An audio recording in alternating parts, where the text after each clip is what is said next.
उसी के साथ रहेंगे, अमन के साथ। नमस्कार, मैं पावनी भारद्वाज और बीबीसी आप तक के बीएनपी न्यूज में आपका स्वागत है। सोशल मीडिया के इस तस्वीर को देखिए। दरअसल इससे पहले भी कई सारी ऐसी घटनाएं हो चुकी है। कहते हैं कि शादी दो दिलों का मिलन होता है, लेकिन प्रयागराज के कप्तान की शादी एक रात में ही बिखर गई। अरेंज मैरिज थी, पूरे समाज के मौजूदगी में रिश्ता तय हुआ था, लेकिन सुहाग रात पर कप्तान को दुल्हन का साथ नहीं बल्कि चाकू और धमकी मिली। धमकी भी ये थी कि पास आए तो चाकू से जान ले लूँगी या खुद को मार डालूँगी। उस दिन से कप्तान की रात नींद से नहीं बल्कि खौफ से भर गई है। सुबह उसकी आंखें डरी हुई होती है क्योंकि सितारा चाकू लेकर सोती थी। वो चाकू ली हुई थी। मैं सोचा ये चाकू क्यों ली है, तो मेरे मन में कुछ ऐसे मैं सोचने लगा कि चलो कॉमन सी बात है, चाकू ली होगी।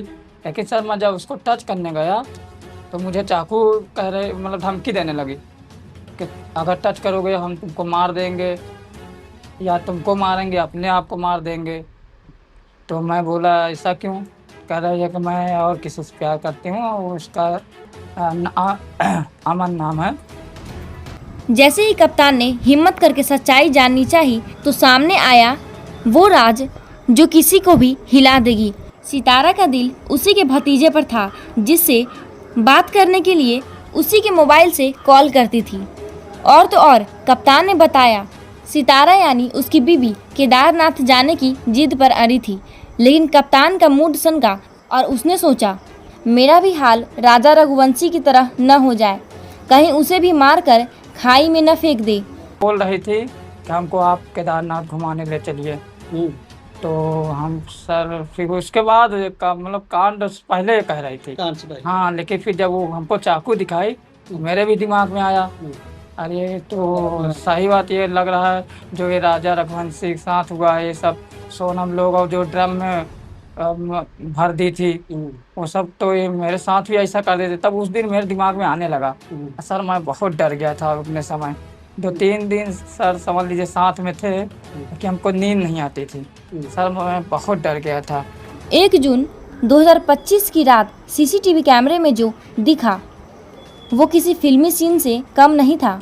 दुल्हन सितारा पिलर पकड़कर छत से नीचे उतरी और बिना किसी को बताए भाग गई। अब आपको क्या बताएं कि दूल्हा तो शादी के नाम से ही डर गया था। शादी करना तो दूर की बात, अब मैं शादी के नाम सुनकर ही डर जाता हूँ। रात में लगभग 1 बजे वो हमारे छत पर से कूद के भाग गई। तो आप लोग ने इसकी कंप्लेंट थाने वगैरह में की है? हाँ सर, थाने में कंप्लेन किए हैं सब कुछ। अब आप शादी के नाम से आपको? सर शादी के नाम से समझ लीजिए मैं सिर्फ शादी जो कोई के मुँह से सुनता हूँ मैं, सर मुझे इतना डर लग रहा है। डर लग रहा है सर, यही इतना कांड हो रहा है कि कहीं लड़की मर्डर कर दे रही हैं। हाँ और सर, आपके साथ भी? हाँ सर, वही मेरे साथ हो गया तो मैं सर मुझे बहुत डर लग रहा है शादी के नाम से।